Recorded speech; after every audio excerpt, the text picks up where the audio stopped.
इस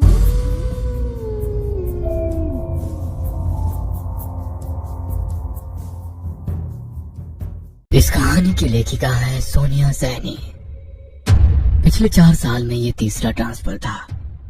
पापा के साथ हम पांचों, हम 4 भाई बहन और माँ भी बार बार इस तरह सामान लेकर यहाँ से वहाँ भागते परेशान हो चुके थे। सबसे ज्यादा दिक्कत आती थी बार बार स्कूल बदलने में, नया माहौल, नए लोग। जब तक हम थोड़ा संतुलित हो पाते, पापा एक नई जगह जाने का आदेश सुना देते। इस बार पापा का तबादला शहर से दूर एक छोटी सी पहाड़ी पर बसे गांव में हुआ था।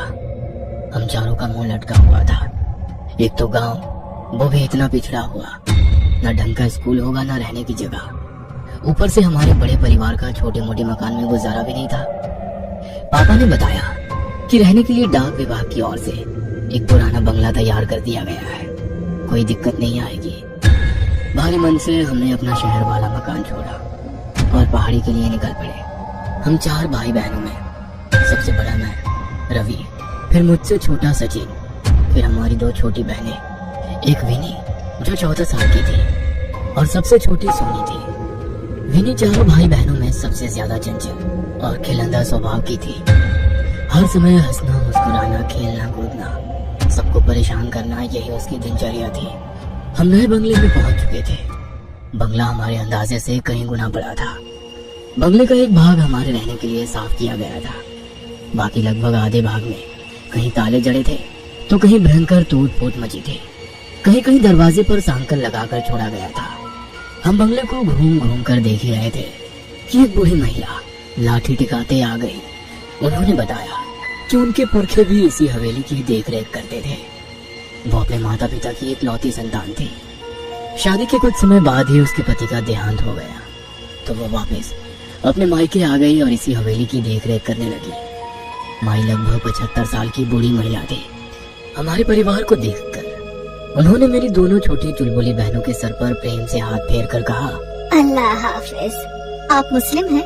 माँ ने कुछ अजीब से भाव चेहरे पर लाकर कहा, जी मैडम, एक बात का ख्याल रखिएगा, बच्चियाँ बंगले के दूसरे हिस्से में ना जाने पाए। बच्चियों से मतलब क्या है आपका? मेरा मतलब बच्चे या बड़े कोई भी बंगले के दूसरे भाग में ना जाने पाए। जितना हिस्सा साफ किया है उतना ही भाग इस्तेमाल में लाए, समझे? लेकिन क्यों? ऐसा क्या है वहाँ? कुछ नहीं, बस बरसों से खाली पड़ा है और अधिकतर हिस्सा टूटा फूटा है। कोई दुर्घटना ना हो जाए इसीलिए एहतियातन कह दिया बस। बाकी जैसा आप लोगों की मर्जी। वो अपनी लाठी टेक कर जाने लगी। आप इस बंगले में नहीं रहती हैं? माँ ने हैरानी से पूछा। नहीं, मैं तो पास ही में बनी छोटी सी बस्ती में रहती हूँ। यहाँ से ज्यादा दूर नहीं है। अगर कभी कोई जरूरत हो तो बुला लीजिएगा। हम लोग घूम घूम कर पूरे घर का मुआयना करने लगे। पापा और माँ घर का सामान सही करने में व्यस्त हो गए। इतनी बड़ी हवेली में तकरीबन 20 कमरे थे, जिसमें से लगभग 10 कमरे बंद थे या जर्जर हालत में थे। बाकी के 10 कमरों में से 4 तो हमने अपने लिए पसंद कर लिए थे। बाकी बचे कमरों में सामान लगाने के बाद भी 2 कमरे बचे ही थे। ये बचे 2 कमरे मेरी दोनों शैतान बहनों के खेलने का मैदान बन चुके थे। हमारा दाखिला गांव के ही स्कूल में करा दिया गया था। पापा को मिली सरकारी गाड़ी से हम जब तक आसपास के सुंदर दृश्य देखने निकल जाते थे।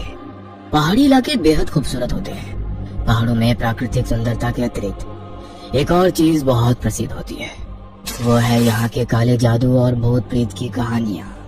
मेरे सहपाठी अक्सर मुझे यहाँ वहाँ के भूतिया किस्से सुनाकर डराते रहते थे।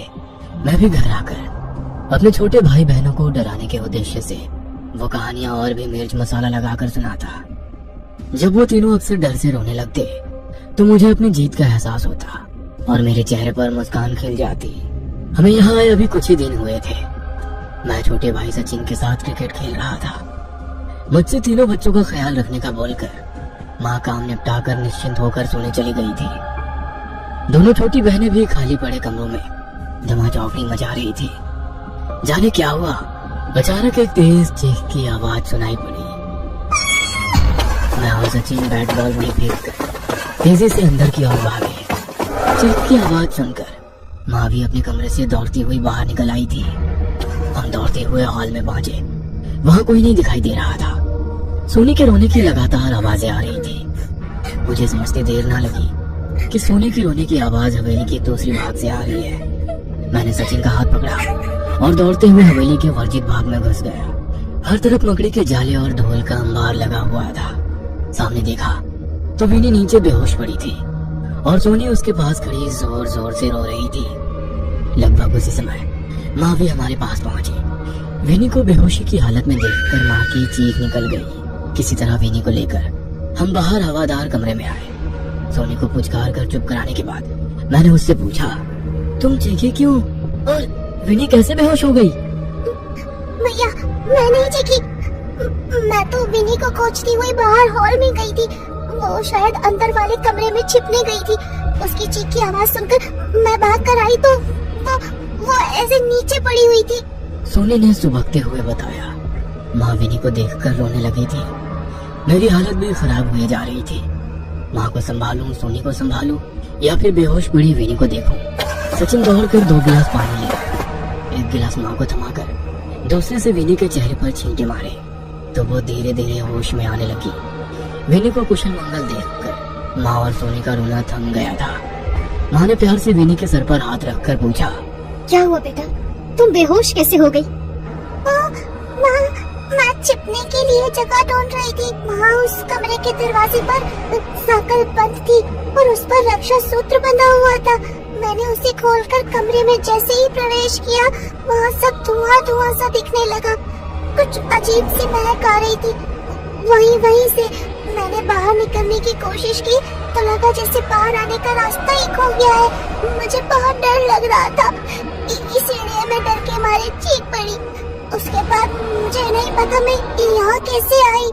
विनी ने पानी पीते हुए बताया, मतलब तुम कमरे के अंदर थी तो बाहर?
लेकिन ये सिलसिला अंतहीन हो गया। विनी अब कम ही बात करती थी। ज्यादातर समय वो अपने कमरे में ही बिताती थी। समय अपनी गति से आगे बढ़ रहा था। यही सब चलते चलते लगभग 6 महीने बीत गए थे। हम लोग बहुत कोशिश करते कि वो हमारे साथ खेले कूदे, मुस्कुराए, लेकिन उसके चेहरे पर कोई भाव ही नहीं आते थे। वो यूं ही भावहीन से एकटक शून्य में ताकती रहती।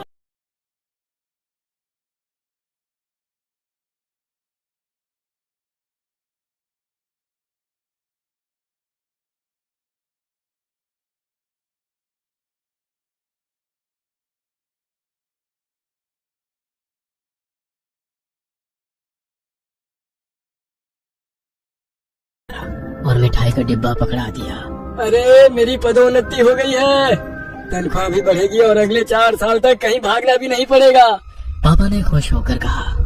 प्रमोशन की खबर ने हम सबके चेहरे पर मुस्कान ला दी थी। पापा विनी को मिठाई खिलाने लगे तो विनी पापा का हाथ झटक कर अंदर भाग गई। पापा के प्रमोशन होने के बाद अब घर में पैसों की कोई दिक्कत नहीं थी। नई पोस्ट पर पापा की अच्छी खासी ऊपरी कमाई होने लगी। घर का माहौल बदलने लगा था। सुंदर पर्दे, महंगे कपड़े, बढ़िया साजो सामान हमारे घर की रौनक बढ़ाने लगा था। सब कुछ हमारी उम्मीद से कहीं ज्यादा अच्छा चल रहा था। इतना कि कहीं ना कहीं इस चमक धमक में हम विनी के व्यवहार को नजरअंदाज करने लगे। धीरे धीरे साल बीतने को आया था। मेरी प्यारी सी चुलबुली बहन अब एक गंभीर सी लड़की बन गई थी। स्कूल में भी उसका प्रदर्शन खराब होता जा रहा था। किसी तरह समझाने बुझाने पर उसने परीक्षा तो दे दी, लेकिन अगले साल उसने स्कूल जाने से साफ मना कर दिया। 1 साल के भीतर ही उसकी शारीरिक और मानसिक स्थिति में बहुत परिवर्तन आ गया था। वो छोटी बच्ची अब एक परिपक्व सी लड़की नजर आने लगी थी। मेरा दाखिला भी कॉलेज में हो गया था। मैं देर रात तक जागकर अपने असाइनमेंट बनाता था। उस रोज रात में पढ़ते पढ़ते मैं काफी देर तक जाग रहा था। अचानक मुझे किसी के फुसफुसाकर बात करने की आवाज सुनाई पड़ी। आवाज मर्दानी थी। मैं कुछ शंकित सा हो उठा। धीमे धीमे सदे हुए कदमों से मैं हॉल में पहुंचा तो आभास हुआ कि आवाज विनी के कमरे से ही आ रही है। मैंने चुपके से झांक कर विनी के कमरे में देखा तो वो एक दीवार की ओर मुड़ करके फुसफुसाते हुए कुछ बात कर रही थी। कमरे में विनी के अलावा कोई नहीं था और सबसे ज्यादा मुझे उसकी आवाज विचलित कर रही थी। दिन भर एक शब्द मुंह से ना निकालने वाली लड़की आधी रात को दीवारों से मर्दाना आवाज में बात कर रही थी। किसी तरह मैंने अपनी चीख को गले में ही दबाकर वहां से निकलना उचित समझा। रात काफी हो चुकी थी। मैंने फिलहाल किसी को भी जगाना ठीक नहीं समझा। उस रात मैंने कैसे करके एक एक पल बिताया मैं शब्दों में बयान नहीं कर सकता। सुबह होते ही मैंने मम्मी पापा को सारी बात बताई। माँ किसी अनहोनी की आशंका से कांप उठी थी। माँ और पापा चुपचाप किसी तांत्रिक या ओझा की खोज करने लगे। 2 दिन बाद एक मुस्लिम तंत्र मंत्र वाला मिला। माँ और पापा को उस तांत्रिक ने कुछ भभूत पढ़कर दी, जिसे विनी के कमरे में छिड़कना था और घर के बाकी हिस्सों में भी छिड़कना था। किसी तरह विनी की नजर से बचाकर सारे घर में भभूत छिड़क दी गई। उस रोज कई साल बाद विनी ने अच्छी तरह से खाना खाया। 1-2 बार मुस्कुराई भी। माँ को तांत्रिक पर अटूट विश्वास हो गया था। अगले कुछ दिन हमारे लिए बेहद सुहाने रहे। विनी हमारे बीच कुछ देर के लिए आकर बैठती और 1-2 बार मुस्कुराती भी। उसके ठीक होने की उम्मीद भी बन सी गई थी। पापा ने तांत्रिक को विनी की हालत में हुए सुधार की जानकारी दी तो वो आत्मविश्वास से भर उठा। अगले दिन उसने हवेली में आकर पूरे घर को बाधा मुक्त करने का आश्वासन दिया। माँ ने तांत्रिक के कहे अनुसार सारा सामान पहले ही तैयार कर दिया था। तय समय पर वो हवेली पहुंचा। तंत्र की सारी तैयारी करने के बाद ओझा ने विनी को बुलाने का आदेश दिया। विनी तांत्रिक को देखकर रहस्यमय तरीके से मुस्कुराई। सफेद रंग की सलवार कमीज पर उसने कुछ अजीब तरह से दुपट्टा ओढ़ रखा था, बिल्कुल वैसे जैसे मुस्लिम महिलाएं नमाज के समय पहनती हैं। विनी को इस रूप में देखकर हम सभी सत्य में आ गए थे। ओझा के नजदीक पहुंचकर वो फिर से मुस्कुराई और मर्दाना आवाज में कुछ फुसफुसाने लगी। देखते ही देखते ओझा वहीं जमीन पर गिर पड़ा। हम सभी का डर के मारे खून जमा जा रहा था। कुछ ही देर में ओझा की आंख पलट गई। उसे देखकर विनी ने जोर से ठहाका लगाया और गुस्से में माँ को घूरने लगी। फिर उसने हम सब की तरफ नजर घुमाई और अपने कमरे की ओर जाने लगी। विनी अपने कमरे में चली गई थी। हम सभी अभी भी सन्न थे। किसी तरह पापा ने हिम्मत करके उस ओझा की नब्ज छूकर देखी। पापा के माथे पर पसीने की बूंद झलक आई। मुझे आवाज लगाकर पापा ने जल्दी से गाड़ी निकालने का आदेश दिया। ओझा की टूटती छूटती सी सांसें अभी भी चल रही थी और पापा उसे मरने नहीं देना चाहते थे। अनर्थ की आशंका से पापा के हाथ पांव कांप रहे थे। हम उसे किसी तरह अस्पताल में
विनी पापा मम्मी के कमरे के बाहर खड़ी सिसक रही है।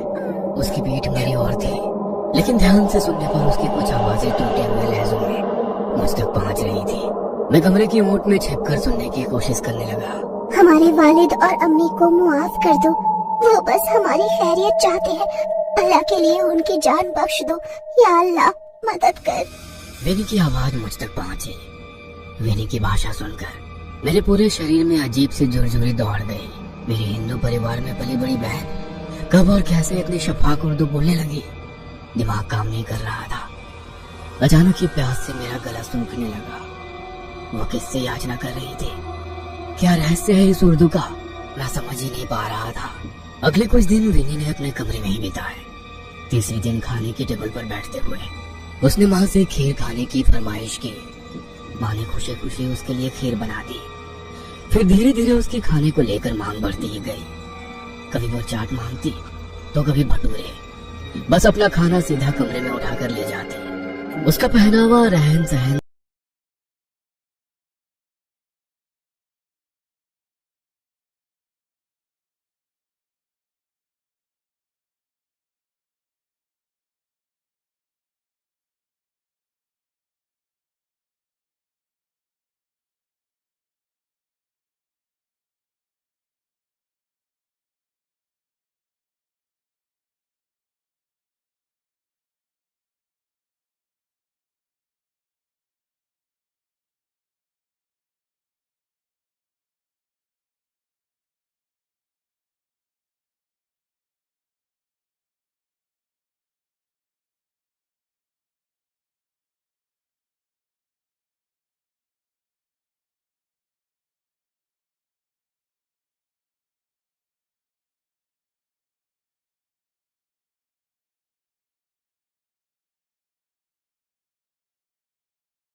की लकीरें उबाल गई। ये कैसे हो सकता है? उन्होंने घड़े से निकालकर एक गिलास पानी पिया। आप पहले क्यों नहीं आई? अब बहुत देर हो गई है। क्या मतलब है आपका? खुद को संभालिए मैडम जी, मैं जो बोलने वाली हूँ आप शायद बर्दाश्त नहीं कर पाएंगी। आपकी बच्ची पेट से है। क्या बकवास कर रही हैं आप? मैं सच कह रही हूँ, इतिहास खुद को दोहरा रहा है। ये सब पहली बार नहीं हो रहा है। लेकिन कैसे? कौन? मतलब हो क्या रहा है ये सब?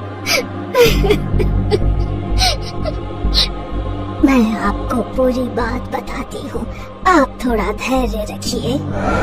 मैं अपने अम्मी अब्बू की इकलौती संतान नहीं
व्यक्ति अपने अब्बू को कहा, तुम्हारी बेटी का बचना बहुत मुश्किल है, लेकिन मेरी बेटी को हुआ क्या है और ये सब क्यों हो रहा है? तुम्हारी बेटी पर किसी भूत प्रेत या आत्मा का साया नहीं है। अगर ऐसा होता तो मैं शायद तुम्हारी बेटी को बचा भी लेता। मतलब तुम्हारी बेटी के जिस्म को एक जिन्न ने अपने काबू में कर रखा। जिन्न बहुत शक्तिशाली होते हैं, उन्हें रोकने की ताकत इंसान के पास नहीं है। जिन्हों की अपनी एक अलग दुनिया होती है, वो हमारी दुनिया में बिना किसी आवाहन के नहीं आते। जरूर किसी ने उसे अपने स्वार्थवश यहाँ बुलाया होगा, लेकिन मेरी बच्ची ही क्यों? आप मुझे कल तक का समय दो, मैं अपनी साधना से पता लगाता हूँ ये जिन यहाँ क्यों और कैसे आया है और आपकी बच्चे से क्या चाहता है। सारी रात आँखों में काटने के बाद अगले दिन सवेरे ही अबू तांत्रिक के पास पहुँच गए। मैंने सारी रात कब्रिस्तान में तंत्र साधना की है। आपकी बच्ची पर बहुत ही शक्तिशाली जिन का साया है। इस जिन को इसकी दुनिया में से एक खास मकसद के तहत बुलाया गया था। इस हवेली में रहने वाले सम्राट ने अपनी अंधी महत्वाकांक्षा को पूरा करने के लिए एक ओझा को पैसा देकर जिनों की दुनिया का रास्ता मालूम किया। वो बहुत पहुंचा हुआ ओझा था। उसने अपनी महानता सम्राट के समक्ष सिद्ध करने के लिए जिनों की दुनिया के राज महाराज के समक्ष साझा कर दिए। जुनूनी सम्राट ने सब कुछ जल्दी और आसानी से पाने की जिद में जिनका आह्वान किया। अपनी दुनिया छोड़कर आने का क्रोध नेत्रों में भरकर जिन ने सम्राट से प्रश्न किया, क्यों बुलाया मुझे? राजा की आंखों में चमक आ गई। उसे लगा कि जिन की सहायता से वो सारी दुनिया को अपनी मुट्ठी में कर लेगा। मैं चांदपुर का सम्राट हूँ, तुम मेरी सेवा में हाजिर हुए हो। मेरी आज्ञा का पालन करना तुम्हारा धर्म है। सम्राट की बात सुनकर जिन ने अट्टहास किया, मैं किसी का सेवक नहीं, मैं पूछता हूँ क्यों बुलाया मुझे? जिन दुगनी तेजी से चिल्लाया और अचानक से पहाड़ की तरफ ऊंचाई में फैलने लगा। यह सब देख राजा को घबराहट होने लगी। उसने तो ओझा की लिखी पुस्तक में पढ़ा था कि जिन इंसान को अपना आका समझकर उसकी हर मुराद पूरी करता है, किंतु ये तो अलग ही मिजाज का जिन्न है। इंसान ने जब जब अपने दायरे से बाहर निकलकर दूसरी दुनिया को जानने की उत्सुकता में कोई भी मूर्खतापूर्ण कदम उठाया है तो उसे विनाश ही हासिल हुआ है। मनुष्य बेशक दुनिया का सबसे बुद्धिमान और ताकतवर जीव है, किंतु हर बार उसका अध्ययन और अनुमान सटीक बैठा ऐसा जरूरी तो नहीं। ओझा के अनुमान के उलट ये जिन सृजन नहीं विनाश लेकर आने वाला था। जिन फिर से गुर्राया, क्यों बुलाया मुझे मेरे लोग से? मामा जल्दी घर चलो। सचिन ने आकर माँ को झिंझोरा। सचिन की आवाज से माँ वर्तमान में लौट आई। क्या हुआ? कोई खास बात है क्या? माँ खुद अपनी आंखों से चलकर देखो क्या हुआ है। घर पहुंचकर माँ ने जो देखा उससे उनका कलेजा मुंह को आ गया। माँ ने देखा कि मैं खड़ा खड़ा गिर रहा था। विनी दोहरी आवाज में कुछ बोल रही थी। एक आवाज उसकी खुद की थी जिसमें वो मदद के लिए पुकार रही थी, और दूसरी मर्दाना आवाज बहुत भारी और गरज के साथ आ रही थी। मर्दाना आवाज स्पष्ट नहीं थी, लेकिन इतना जरूर समझ आ रहा था कि वो कुछ धमकी भरी बात कर रहा है। विनी का शरीर पूरा कर चुका था, गर्दन बाएं ओर झुकी हुई थी, मुंह से बेतहाशा गिरती लार ऊपर की ओर चढ़ी हुई आंखें, और दोनों हाथ मानो अलग अलग दिशा में मरोड़े हुए प्रतीत हो रहे थे। उसके खुले बिखरे बाल पूरे दृश्य को और भयावह बना रहे थे। दूसरी ओर सोनी दीवार की ओर मुंह किए जाने की बड़बड़ा रही थी। घर पहुंचते ही इतनी भयानक स्थिति देखकर माँ थर थर कांपने लगी। हाथ जोड़कर विनी और सोनी को छोड़ देने की गुहार करने लगी। माँ को देखकर सोनी भी गुस्से में माँ की ओर ही घूरने लगी। सब कुछ इतना अप्रत्याशित और डरावना था कि दिमाग तो जैसे अपना काम ही भूले बैठा था, और दिल कह रहा था किसी तरह अपनी जान बचाकर यहाँ से भाग लो। हमसे गलती हुई जो इस हवेली में रहने आ गए। तुम जो भी हो, हम कल ही ये हवेली खाली करके चले जाएंगे, फिर कभी लौट कर ना आने के लिए। बस मेरी बच्ची को बख्श दो। माँ विलाप कर रही थी। तुम मेरी रेशम को ले जाएंगी? विनी ने खून से सुर्ख आंखें टरेर कर गर्दन टेढ़ी करके कहा, सोनी अपना सिर दीवार में मारने लगी। हवेली में सामान अपने स्थान से गिरने लगे। भवन के जर्जर पड़े भाग में एक हिस्से की छत गिरने की आवाज से हम सभी की चीख निकल गई। उधर वो जोर जोर से अट्टहास कर रही थी। हम सभी के क्रोने पीटने के बीच जाने कब अम्मा भी आकर हमारे पीछे खड़ी हो गई, हमें पता ही नहीं चला। अम्मा ने उर्दू में कुछ लफ्ज फुसफुसाए और सोनी के सर पर हाथ रख दिया। सोनी का शरीर तुरंत जिन के कब्जे से मुक्त हो गया। अम्मा के मंत्र की ध्वनि सुनकर विनी कानों पर हाथ लगाए वहां से अपने कमरे की ओर दौड़ पड़ी।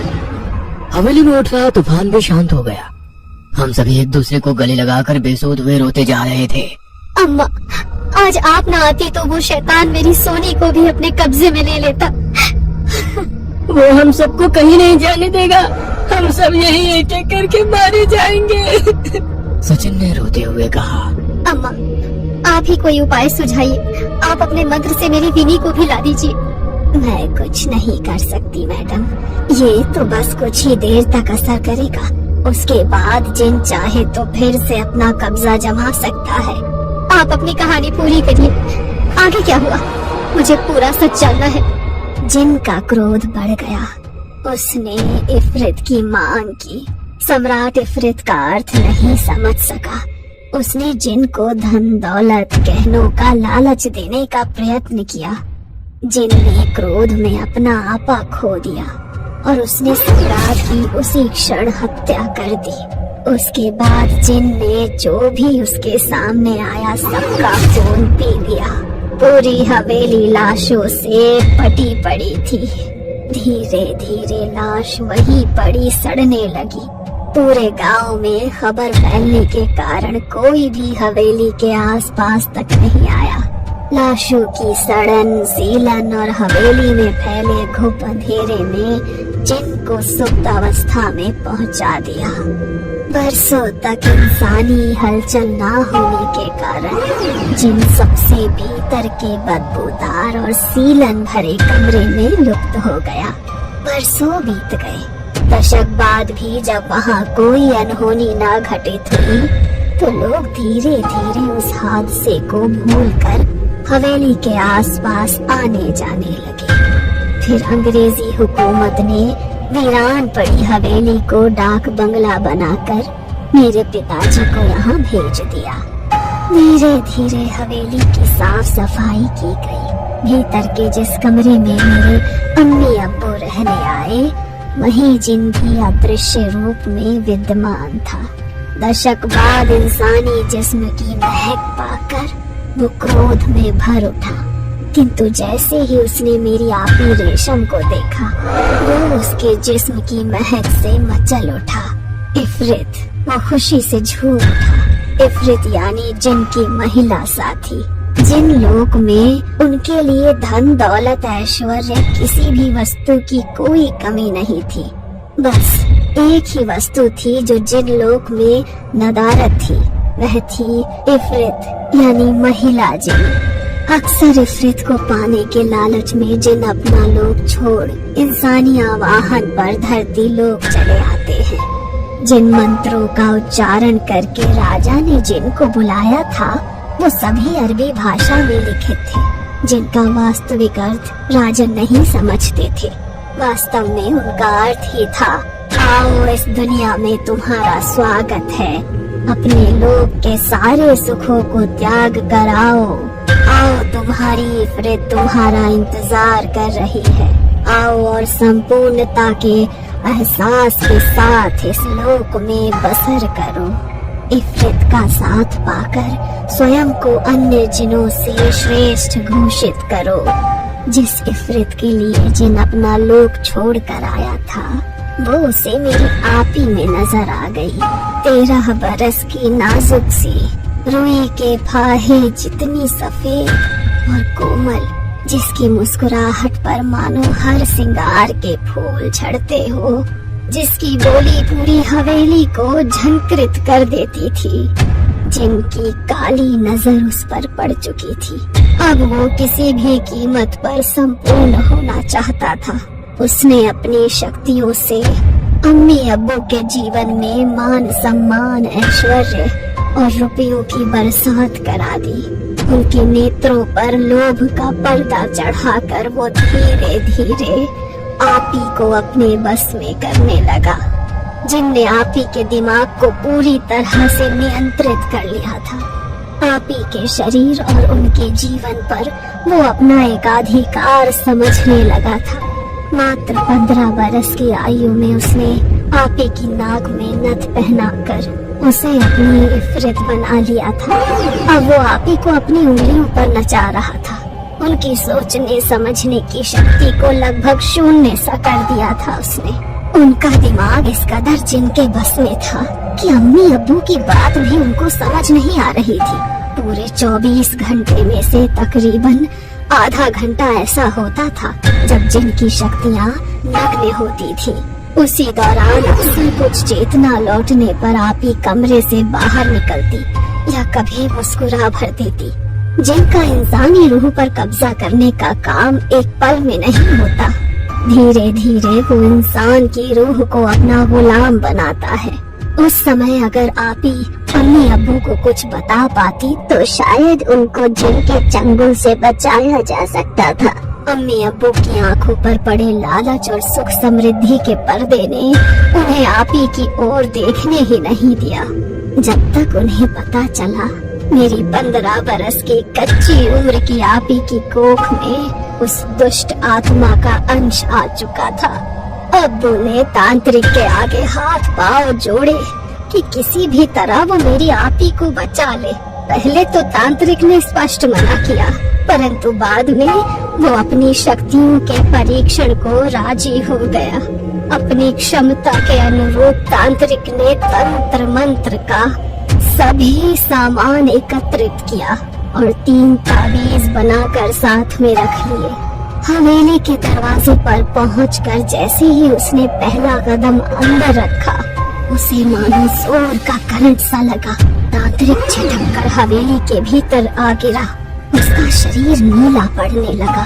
अब्बू अम्मी तांत्रिक की हालत देखकर जिनकी शक्ति का अंदाजा लगा रहे थे।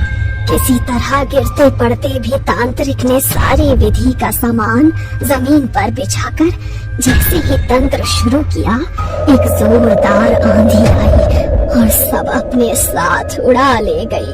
आंधी इतनी तेज थी कि कोई भी अपनी आंखें नहीं खोल पा रहा था। आंधी खत्म होने पर जैसे ही तांत्रिक ने आंख खोली, आपी को अपने ठीक सामने खड़ा पाया। आपी किसी तरह घिसट कर चल रही थी। तांत्रिक ने एक मुट्ठी राख आपी की ओर फूंकी तो उसे आपी के ऊपर सवार एक धुएं की आकृति दिखाई पड़ी। तांत्रिक ने अपनी क्रिया प्रारंभ की। उसने अब्बू और अम्मी के हाथों में एक ताबीज बांध दिया और तीसरा ताबीज कुछ देर की साधना के बाद आपी के हाथ पर बांध दिया। दरअसल ये वही समय था जब जिनकी शक्तियां क्षीण हो चली थी। रेशम आपी को ताबीज बांधने के बाद उसने आंख बंद करके फिर से अपनी शक्तियों का आवाहन किया। कुछ देर बाद आंख खोलकर उसने बताया कि जिन का तोड़ उसी किताब में है जिसको पढ़कर उसे दूसरी दुनिया से यहाँ बुलाया गया था। हमें वो पुस्तक खोजनी होगी। हवेली के पुस्तक घर में बहुत खोजने के पश्चात तांत्रिक को वह मंत्र पता चल ही गया जिनके माध्यम से जिनको कैद किया जा सकता था या वापस उसके लोक भेजा जा सकता था। आशा की किरण दिखाई ही पड़ी थी कि समय सीमा समाप्त होने के कारण जिनकी शक्तियां लौटने लगी। वो फिर से आपी को अपने नियंत्रण में करने का प्रयास करने लगा। आपी बेतहाशा चीख रही थी, अपने नाखूनों से अपना चेहरा और बाल नोच रही थी। उसके जिस्म से जगह जगह खून रिसने लगा था। अम्मी उसे देखकर गश खाकर गिर गई थी। अब्बू सन खड़े इस खौफनाक मंजर के गवाह बन रहे थे। तांत्रिक ने जिनको वापस भेजने वाले मंत्र फूंकने शुरू ही किए थे कि मंत्रों की आवाज सुनकर वो क्रोधित हो उठा। आपी ने एक झटके में अपना ताबीज उतारकर दूर फेंक दिया। वो मर्दाना आवाज में गुर्राई। क्रोध में उसकी आंखों से पानी की जगह खून रिसने लगा। इंसान की भांति 2 पैरों पर नहीं, जानवरों की भांति 4 पैरों पर चलते हुए वो एक शिकारी जानवर की भांति तांत्रिक पर लपकी आपी तांत्रिक के सीने पर चढ़ी हुई थी। उसके मुंह से टूटे फूटे शब्दों में यही सुनाई पड़ रहा था, तू मुझे मेरी इफरित से दूर करेगा, मैं तुझे दुनिया से दूर भेज दूंगा। तांत्रिक को शायद अपना अंत समय दिखाई दे गया था, या शायद वो पहले ही समझता था कि वो यहाँ से जीवित नहीं लौट सकेगा। तब भी उसने आप ही के लिए इतना बड़ा खतरा उठाने का जोखिम मोल लिया। तांत्रिक अभी भी अपनी टूटती सांसों के साथ मंत्रोच्चारण कर रहा था। अपनी अंतिम सांस के साथ ही उसने जिन को एक छोटी सी डिबिया में कैद करने का अपना अंतिम मंत्र फूंक ही दिया, किंतु उसे उसके लोक में वापस नहीं भेज सका। आप ही ने ढाल सी एक तरफ लुढ़की पड़ी थी, एक बेजान शरीर की तरह। साथ ही में उस महान तांत्रिक की लाश पड़ी थी। एक और बहुत महत्वपूर्ण वस्तु जो वहाँ मौजूद थी वो थी जिन की डिबिया। अब्बू को कुछ नहीं सूझ रहा था, आगे क्या किया जाए। वो दौड़ते हुए चचा के पास गए। चचा ने अपने हिंदू मित्र की सहायता से उस डिबिया को इस कमरे में बंद करके बाहर से मंत्रोच्चारण करके बालाजी महाराज के यहाँ से लाए हुए रक्षा सूत्र से बांध दिया। जिन अब इस कमरे में कैद था। एहतियातन इस कमरे के साथ के सारे कमरे सदा के लिए बंद कर दिए गए। आधी हवेली जिन के लिए छोड़कर बाकी की हवेली में आना जाना होने लगा। और आपकी रेशम आपी, उनका क्या हुआ? जिन तो जा चुका था, किंतु आपी अभी भी बेजान सी पड़ी थी। उसका शरीर बेहद कमजोर या कहिए एकदम खोखला हो चुका था। अभी तक शैतानी ताकत के प्रभाव से वो चल फिर रही थी, किंतु अब तो वो बिस्तर से हिल तक नहीं पाती थी। उसके शरीर पर लगे जख्म समय के साथ और ही बढ़ते जा रहे थे। साथ ही शैतानी जिन का अंश उनकी कोख में होने से उनकी ताकत क्षीण हो चली थी। 4 रोज तक जीवन और मृत्यु के साथ संघर्ष करने के बाद अंत में उनकी मौत हो गई। आपी की मौत के बाद अम्मी अब्बू बिल्कुल बेसुध हो गए थे। अम्मी तो कई रोज तक खाना ही नहीं खाती थी। लेकिन सबसे बड़ा सत्य यही है कि मरे हुए के साथ मरा नहीं जाता, जीना तो पड़ता ही है। इसीलिए अपनी इकलौती संतान को खोकर भी बाकी बची जिंदगी को काटने के लिए अम्मी अब्बू के पास की बस्ती में एक छोटा सा मकान ले लिया और हवेली से सदा के लिए पलायन कर दिया। आपी की मौत के ठीक 5 महीने बाद मेरा जन्म हुआ, लेकिन उससे भी अम्मी के निर्जन बड़े मन में कोई हलचल पैदा नहीं हुई। मेरा सारा बचपन यूं ही उपेक्षित सा बीता। जिन चला तो गया था हमारी जिंदगी से, लेकिन एक अजीब सी मनहूसियत सदा मेरे परिवार का पीछा करती रही। अम्मी अब्बू अपनी जवान बेटी की अपनी आंखों के सामने हुई दर्दनाक मौत को कभी भुला ही नहीं पाए। आप ही के गम में अम्मी मुझे 12 बरस की उम्र में ही छोड़कर अल्लाह को प्यारी हो गई। अब्बू भी चुप की चादर लपेटे बस अपने दिन काट रहे थे। हमारे परिवार की खुशियां तबाह हो चुकी थी। 17 बरस में मेरा निकाह हुआ तो लगा अब जीवन में कुछ रंग भर जाएंगे, किंतु यहाँ भी बदकिस्मती से मेरा पीछा नहीं छोड़ा। निकाह के कुछ दिन बाद ही मेरे शौहर का इंतकाल हुआ और मैं वापस अब्बू के पास आ गई। अब्बू ने कभी नेह भरे 2 शब्द भी नहीं बोले थे मुझसे। उनके भीतर कहीं गहरे में ये बात समाई थी कि मेरा जन्म उस जिन के प्रलोभन का प्रतिफल है। समय बीतता गया और ऐसे ही नीरस जीवन बिताते अब्बू भी अल्लाह को प्यारे हो गए। अब बस मैं ही अकेली अपने जीवन के अंतिम दिन गिन रही हूँ। लेकिन मुझे एक बात समझ में नहीं आ रही है कि वो जिन कमरे से बाहर कैसे निकला। अम्मा ने अपने भीगते कोरों को आंचल से पोंछते हुए कहा। हो सकता है उन मंत्रों का प्रभाव खत्म हो गया हो और जिन अपनी डिबिया से निकलकर दरवाजे के खुलने की प्रतीक्षा कर रहा हो।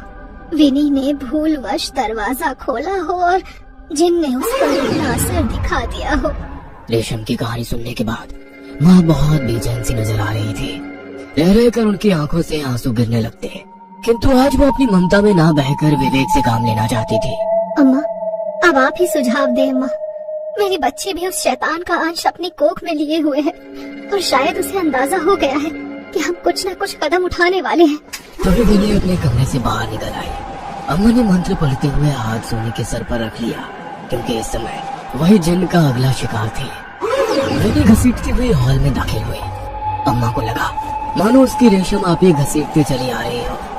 अगले पल हम क्या देखने वाले थे हमें कोई अंदाजा नहीं था, और शायद अंदाजा इस बात का भी नहीं था कि एक बार अपनी रेशम इफरित को खोने और बरसों कैद में रहने के बाद जिन कई गुना खूंखार और खतरनाक हो चुका था। वह किसी भी कीमत पर विनी के शरीर को छोड़ना नहीं चाहता था। विनी अम्मा को देखकर मुस्कुराई, इतनी भयानक हंसी कि देखकर मेरे भीतर डर की लहर सी दौड़ गई। वह फिर से दोहरी आवाज में गुर्राई, चली जाओ यहाँ से। अम्मा अभी भी मंत्र फुसफुसा रही थी। विनी ने जोरदार फूंक अम्मा की ओर मारी। अम्मा की गर्दन एक और लटक गई। डर से हमारी चीख निकल गई। आज ही तुम सबका काम तमाम करूंगा। इस बार मेरी इफरित मुझसे दूर नहीं जा सकेगी। अचानक विनी के मुंह से एक जिन्न की भयानक आवाज सुनाई दी। जिन्न की शक्ति शुरू होने का समय हो गया। विनी धीरे धीरे शांत होने लगी। अचानक ही वह फिर से उठ बैठी और एक अलग ही आवाज में बात करने लगी। वो विनी को मेरे जैसा बनाना चाहता है। मैं रेशम हूँ, आज तक इस हवेली में भटक रही हूँ, मुझे मुक्ति नहीं मिली। विनी में उसे मेरा चेहरा दिखता है, इसीलिए उसने विनी के दिमाग को अपने बस में करके मेरे जैसा बना दिया है। ये बहुत शक्तिशाली जिन है, तुम सबको मार डालेगा। किसी भी हाल में ये अपना बच्चा इस बार लेकर रहेगा, लेकिन यदि इसका बच्चा दुनिया में आया तो इस जिन को यहाँ से कभी वापस नहीं भेज पाएंगे। ये दुनिया जिनों की नहीं है, इसमें जिनों को मत आने देना। ये अपने साथ भयंकर तबाही लेकर आएगा। मेरी शक्ति इस जिन के आगे शून्य है, इसीलिए मैं चाहकर भी कोई मदद नहीं कर सकती। लेकिन उस किताब का पता बता सकती हूँ जिसमें इसे यहाँ से वापस भेजने के लिए मंत्र लिखे हुए हैं। अचानक एक तेज आंधी चली। एक किताब आकर उसके सामने गिर पड़ी। एक के बाद एक किताब के पन्ने पलटने लगे और एक जगह आकर रुक गए। सबसे पहले कागज पर इस मंत्र को लिखकर उसे पानी में घोल देना है। उसके बाद उस पानी से एक गोल घेरा बनाकर आप सभी को उसमें बैठकर इन मंत्रों को एक साथ पढ़ना है। वो जिन है, उसकी ताकत को कम मत समझना।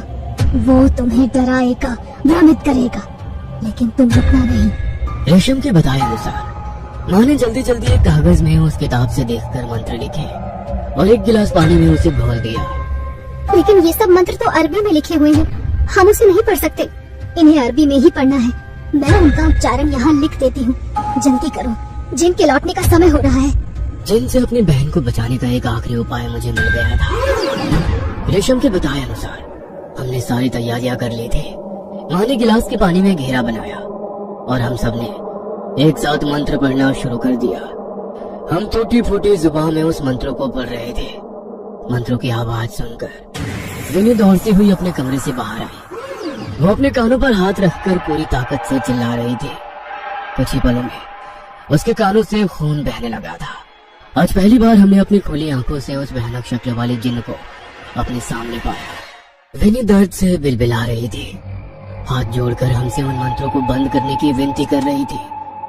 जिन्न की डरावनी आवाज कमरे में गूंजने लगी। मैं अकेले यहाँ से नहीं जाऊंगा। अगर तुमने ये विधि बंद नहीं की तो इसे अभी टुकड़े टुकड़े कर दूंगा मैं। विनी के हाथ उल्टी दिशा में घूमने लगे। दर्द से उसकी आंखें पलट रही थी। माँ उसकी हालत देखकर बेसुध हो रही थी। माँ, वो यही चाहता है कि हम ये मंत्र बंद कर दे। उसकी तरफ मत देखो, अपनी जगह से हिलना मत। विनी बुरी तरह चीख चीख कर रो रही थी। ऐसा लगता था कोई उसके जिस्म को अंदर ही अंदर नोच कर खा रहा हो। कभी वो अपने सर दीवारों पे मारती तो कभी अपने बालों को खींचती। उसकी एक एक चीख हमारी आत्मा खून के आंसू रो रही थी। लेकिन रेशम के बताए अनुसार बिना डरे हमने पूरे 108 बार उन मंत्रों को पढ़ा। अंत में एक जोरदार चीख के साथ विनी उछलकर दूर गिर पड़ी। ऐसा लगा जैसे उसके शरीर को बिजली का झटका लग गया हो। अगले ही पल सब कुछ शांत हो गया था। शायद जिन अपने लोक में वापस चला गया था। विनी की हालत बहुत खराब थी। उसके शरीर के लगभग हर हिस्से से खून बह रहा था। हम उसे लेकर अस्पताल भागे। महीनों के इलाज के बाद अंत में मेरी बहन स्वस्थ हो गई। उसके पेट में पल रहा वो शैतानी बच्चा भी शैतान के जाते ही अपने आप गायब हो गया। विनी का शरीर तो स्वस्थ हो गया था, लेकिन इस सब का उसके दिमाग पर इतना गहरा असर हुआ कि मेरी बहन कभी सामान्य जीवन नहीं जी सकी। उसने अपनी बाकी की सारी जिंदगी एक जिंदा लाश बनकर ही गुजारी। उस हवेली ने हमें इतने गहरे जख्म दिए जिसे हम कभी भुला नहीं सके। इस घटना को बीते बरसों बीत गए थे। एक रोज मैं खाने के लिए विनी को बुलाने उसके कमरे में गया। विनी, आओ खाना खा लो। विनी, मैं विनी को पुकारते हुए विनी के कमरे में गया तो देखा उसका कमरा खाली पड़ा हुआ है। अरे, कहाँ चली गई इतनी रात को? छत पर जाकर देखता हूँ। विनी को ढूंढते हुए जब मैं छत पर पहुंचा तो मैंने देखा विनी ने फिर से अपना सर दुपट्टे से ढका हुआ है और वो एक तरफ देखकर मुस्कुरा रही है। यह दृश्य देखकर मेरे बदन में झुरझुरी सी दौड़ने लगी। मैंने डरते हुए दूसरी ओर देखा तो मुझे एक धुएंनुमा आकृति हवा में तैरती हुई दिखाई दी। अनिष्ट आशंका में एक तेज चीख के साथ मैं जमीन पर गिर पड़ा था और मेरी डर से फटी आंखें एक बहुत बड़ी अनहोनी की ओर इशारा कर रही थी।